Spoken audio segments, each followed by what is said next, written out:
Small note after a large orgy. It is morning, gray, most sober, with cold, white, botanical eyes looking at me. Last night I got drunk. Very, very beautifully drunk, and now I am shot after 6 hours of warm sleep like a baby. With Racine to read, and not even the energy type. I am getting the DTS.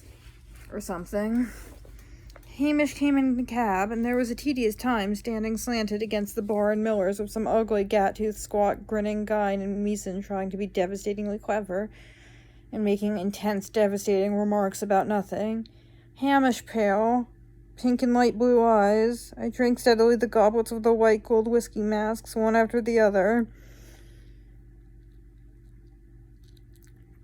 And by the time we left an hour later, I felt that strong, slitted-up force that makes one move through the air like swimming with brave ease. Falcon's Yard. And this syncopated strut of a piano upstairs, and oh, it was very bohemian, with boys in turtleneck sweaters and girls being blue-eyelidded or elegant and black. Derek was there with guitar, and Bert was looking shiny and proud as if he had just delivered 5 babies. Said something obvious about having drunk a lot and began talking about how Luke was satanic after we had run through the poetry and St. Bull Tips and yelled about it. Satanic Luke, very, very drunk, with a stupid satanic smile on his pale face, dark sideburns and rumpled hair, black and white checked baggy pants and a loose swinging jacket, was doing the slow, crazy English drive with a green-clad girl, quite black-haired and eyed and a good part pixie, and when they stopped dancing, Luke was chasing her around, Dan Hayes being very pale, frightfully pale and freckled, and immediately saying my immortal line of introduction which has been with me ever since his clever, precautious slanted review. Is this the better or worse half, and he looking incredibly young to even think hard yet? Then Minton, so small and dark one would have to sit down to talk to him. And Weisbert, small again and very curly. Ross, immaculate and dark. They were all dark. By this time I had spilled one drink, partly into my mouth, partly over my hands on the floor, and the jazz was beginning to get under my skin, and I started dancing with Luke. I knew I was very bad, having crossed the river and banged into the trees, yelling about the poems, and he only smiling with that far-off look of a Cretan Satan. He wrote those things, and he was slobbering around. Well, I was slobbering around. Blab, muttering, and I don't even have the excuse of writing these things. I suppose if you can write Sestinas, which, bam, cross through lines and rules, after having raped them to the purpose, then you can be satanic and smile like a Cretan Beelzebub. And then the worst happened. That dark, big, dark, hunky boy, the only one there enough for me, who had been hunching around over a woman, and whose name I had asked the minute I had come into the room, but no one told me, came over and was looking hard into my eyes, and it was Ted Hughes.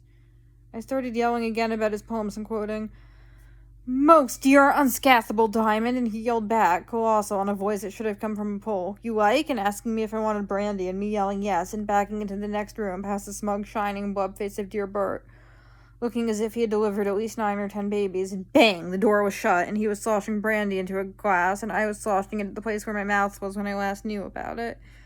We shouted as if in a high wind about the review, and he saying Dan knew I was beautiful, he wouldn't have written about it in a cripple, and my yelling protest in which the words "sleep with the editor" occurred to me with startling frequency, and it came to the fact that I was all there, wasn't I?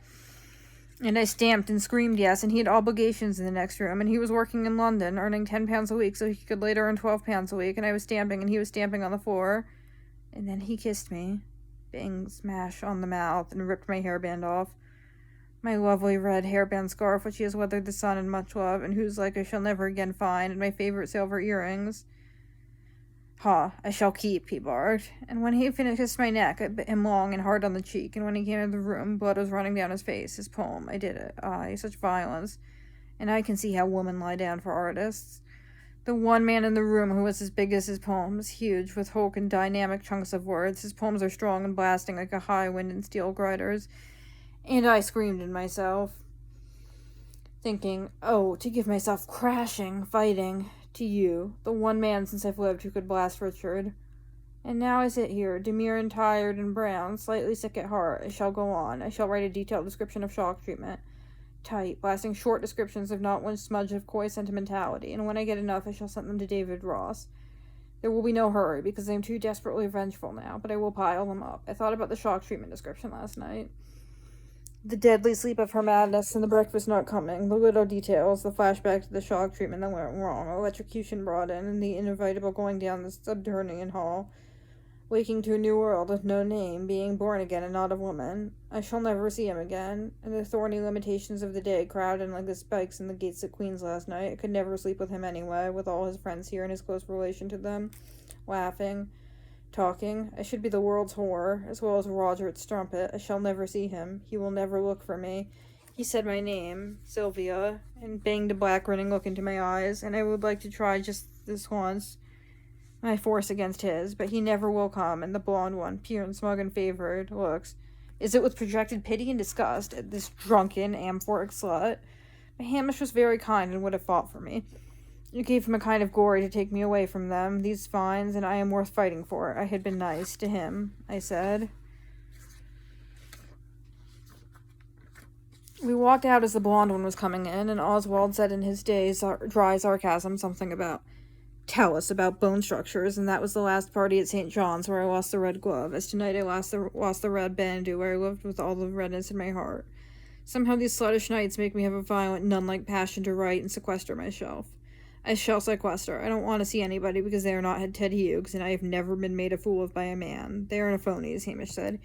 He's the biggest seducer in Cambridge. Shall I write and be different? Always. I grab it, the writing, hold it to me, defend against the flux, the sameness of faces. He said my name, Sylvia, in a blasting wind which shot off in the desert behind my faces, behind his eyes, and his poems are clever and terrible and lovely. Well, Hamish and I took an incredibly long time walking about the misty streets in the moonlight, and all was blurred behind a theatrical scrim of fog, and vague boys in black round staggered and sang.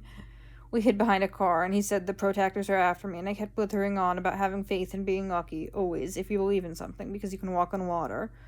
Finally, after many strange sheets which I did not know, being far, far away in a land of whiskey and merry-dance, saying Ted to the lamppost and chiding myself with Hamish, keeping saying it out loud to him, because he took me away safely. We came to the gates of Queen's, and I wanted like a baby to lie down and rest. Just peace, peace, I kept whispering.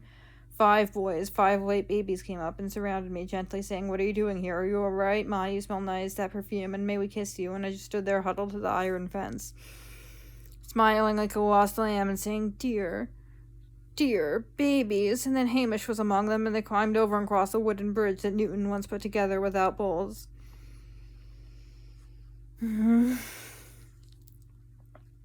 Hamish helped me up on the wall, and in my tight skirt I tried to step over the spikes. They pierced my skirt, my hands, and I felt nothing, thinking about from the great distance that I might at last lie in a bed of spikes and not feel it. Like the yoga, like Celia Copplestone, crucified near an anthill, at last, peace, and the nails went through my hands, and my legs were bare to the thigh, and I was over. The stigmata, I said, frozen, looking at those raw, frigid hands that should have been bleeding, but they were not bleeding. I had gotten over in an act of sublime drunkenness and faith. And then we went to Hamish's room and lay on the floor by the fire, and I was just so damn grateful for his weight on me and his mouth, which was nice, and begged that he scold me, and he just said I wasn't a whore or a slut, like I said, but only a very silly girl, and he kind of liked me, and when would I learn my lesson? When? So it was suddenly 2:30, and I couldn't imagine being illegal, but I was, and we managed by the light of 2 matches to get downstairs, and he walked out. A dark, lone figure against the pale white blur of snow in the dead, quiet crescent court. He beckoned. I came walking along the outer path, through the crust of snow, breaking, hearing the dry crunch on crashing the snowfield to him, waiting for the sudden flash of light. "Hey, there, you stop!" and the crack of pistols. It was dead quiet, and the cold snow was in my shoes, and I felt nothing.